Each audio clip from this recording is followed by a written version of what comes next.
Good morning, beloveds.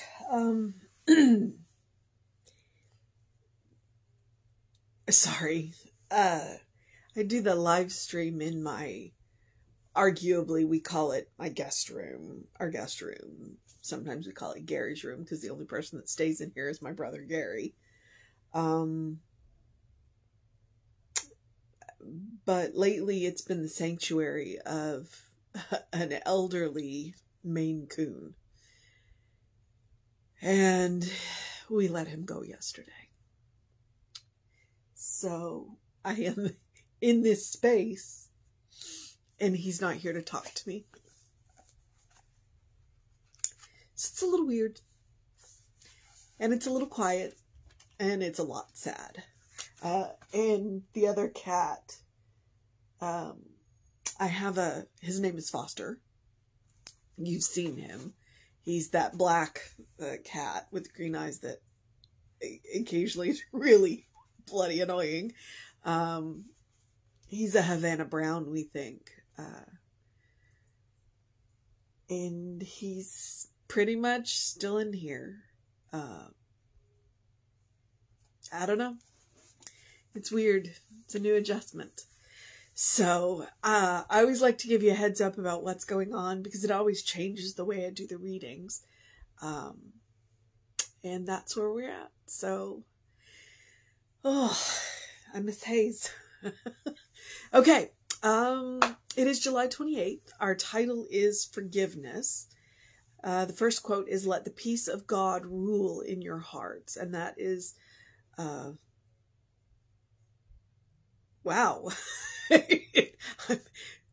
Colossians, Colossian.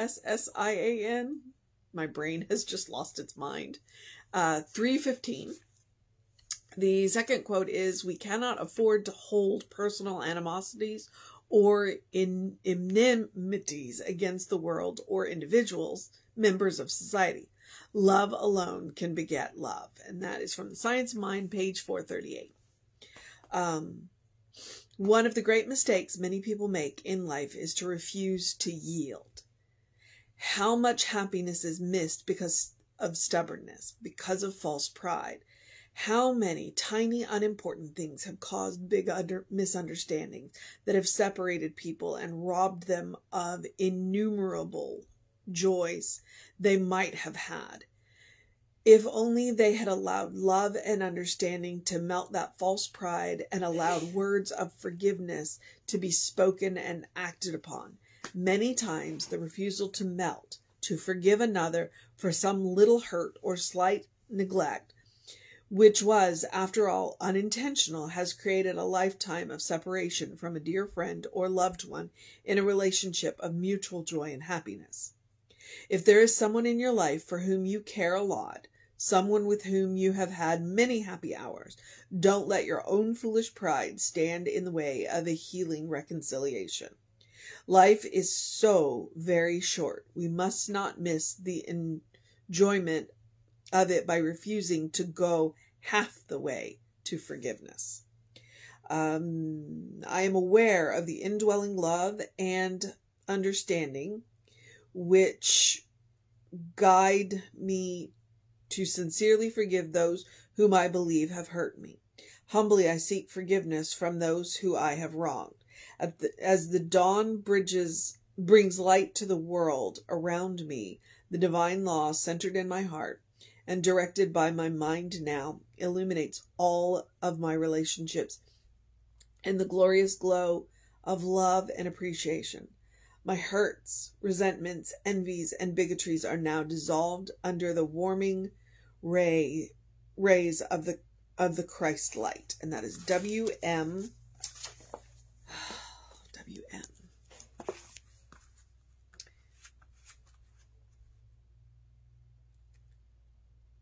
William Miller, I believe. Yeah, William Miller. As I'm thinking, I'm like, no, I remember W.M. William Miller. I don't know where I am on the side of forgiveness today.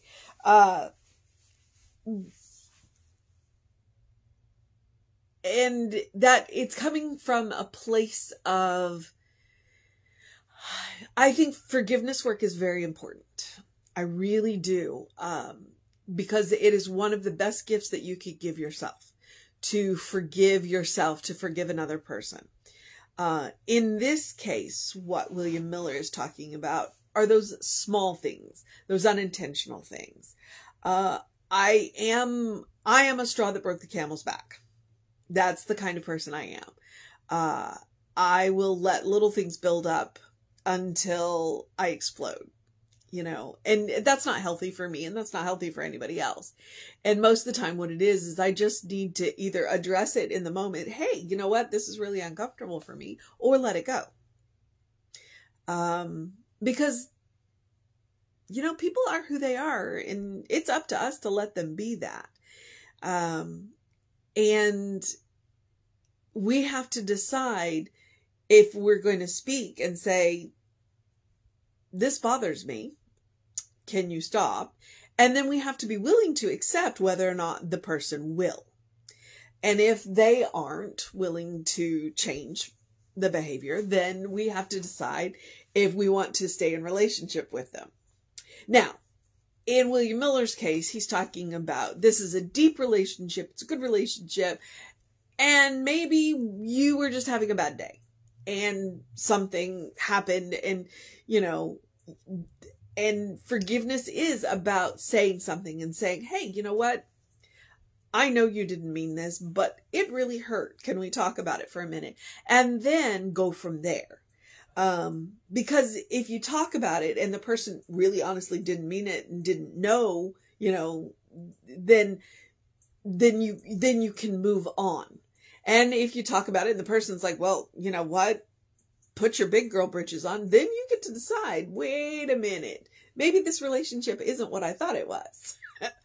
So, but now and now you can make a decision. So now you are going to move beyond the surface level. And is this a relationship that you are investing time and energy in? And are they also? The other thing is, I'm a big believer in forgiving people, even if you never tell the person you forgive them, and you never invite them back into your life. Because when you forgive them, then you are taking the power that they have over you away. But you don't ever have to give them access to you again. And I have this, because I think that forgiveness in religion, forgiveness in spirituality is a double-edged sword. It has been welded against women in such a way that we have been expected to excuse really bad behavior and bear up under it. And I'm not okay with that. And so I'm like, nope. Yes, forgive, but you do not have to give them access to you.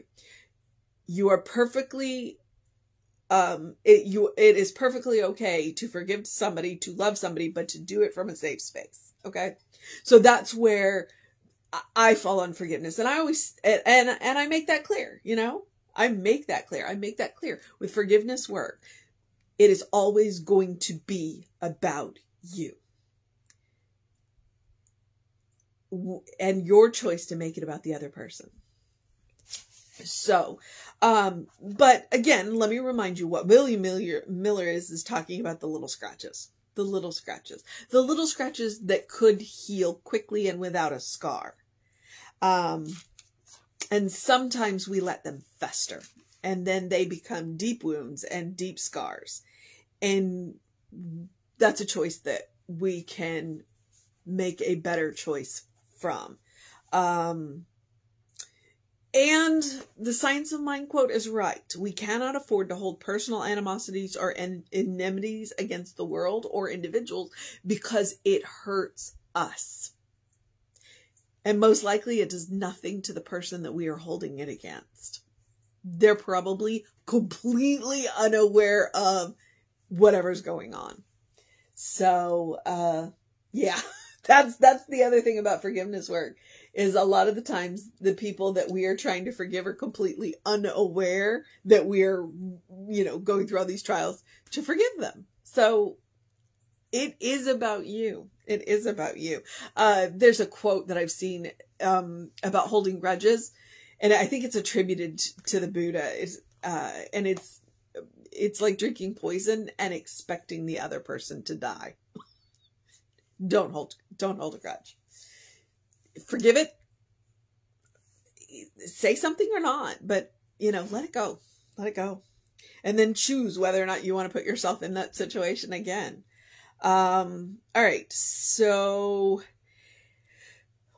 refusing to yield, melting. I was just like, where is he going with this?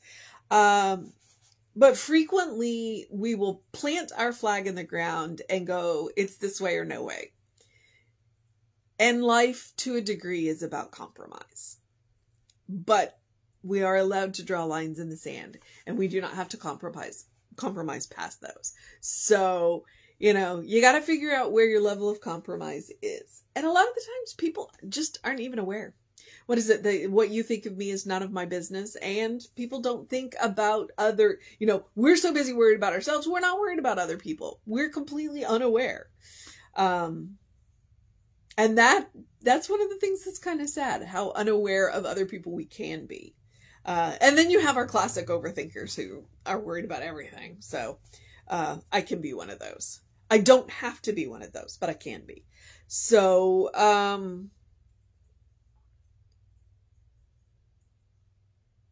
if there is someone in your life for whom you care a lot, someone with whom you have had many happy hours, don't let your own foolish pride stand in the way of a happy, healthy, healing reconciliation.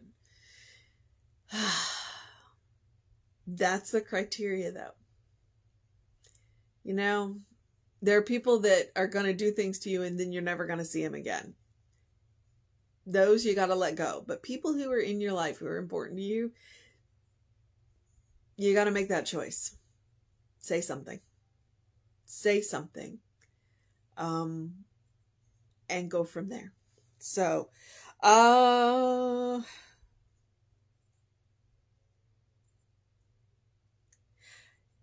I don't know what to do about the mission for today.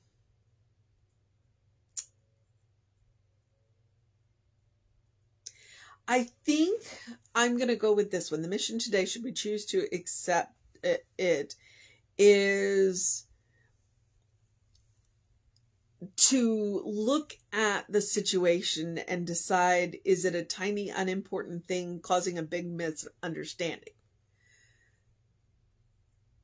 Is it something that we can do something about? And if it is something we can do something about, then take that step. Take that step. Because if it is somebody that you love and care about, who loves and cares about you, then they will meet you halfway. Sometimes it is up to us to take the first step. And when we take that first step, because that's the way it is with God. When we take that first step towards Spirit, Spirit runs to us. And if somebody truly loves and cares about you, you take that first step, they will likely run back into your arms. So, all right, forgiveness work. Okay, that's the mission today. Because only you know if it is a tiny, unimportant thing. Only you know. And you are the one that gets to make that decision. Nobody can make that decision for you. Nobody else gets to judge that for you. Because sometimes what somebody sees as a tiny, unimportant thing may be a big deal to you. And don't let anybody talk you out of it. Okay. The other mission is the same mission I give you every day, which is to do something loving for yourself, do something kind for yourself, do something compassionate for yourself. Whatever it looks like, big, small, doesn't matter. Point is to do it. Practice on yourself. You deserve your own love. You deserve your own kindness. You deserve your own compassion. And from there, we've got the usuals. Please do something to engage your mind and your body, whatever that looks like. I did way too many squats and lunges yesterday, and my legs are telling me off. Hopefully today I have an appointment at 2:30 and I'll find out if I can bend over again. I joke about how far away the floor is when I'm wearing a corset. Well, this eye surgery, It's been an interesting adjustment to the world. Fortunately, I did have time to rearrange my world a little bit, but every now and again I'll just drop things and then I'll just look at it and shake my head and walk away, because in that moment there's nothing I can do about it. So, please do something to engage your mind and your body. Please drink plenty of water. It is still really hot out there. I heard the weatherman say something about the rain lottery, because we got a few drops. The rain was really close, and 20 minutes later it was gone. Welcome to the weather.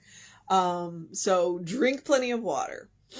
Get that early in your day bright light to reset your hormones, and then open the windows of your soul. Allow the breath of heaven to remind you, you do live in heaven right here, right now. It's all around you.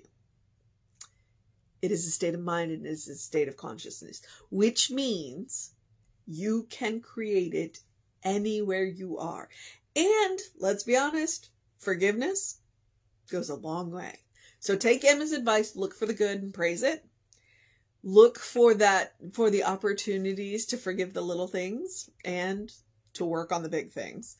And we'll create a world that works for everybody. You know, your state of mind creates your world. Be aware. So catch us on all of the social medias. We are Creative Life Spiritual Center, Creative Life Spark. I am the Running Rev Ryan. If you want to know what's going on at the center, email info@creativelife.org. Get on that email list, and the hot links are hot. We've got a number of classes coming up. I know we have another food market coming up. And that's what I know. So we'll go from there. All right. The book studies. There's been a couple of really good book studies going on. The Monday night book study is doing the Edward Viljoen book, Ordinary Goodness.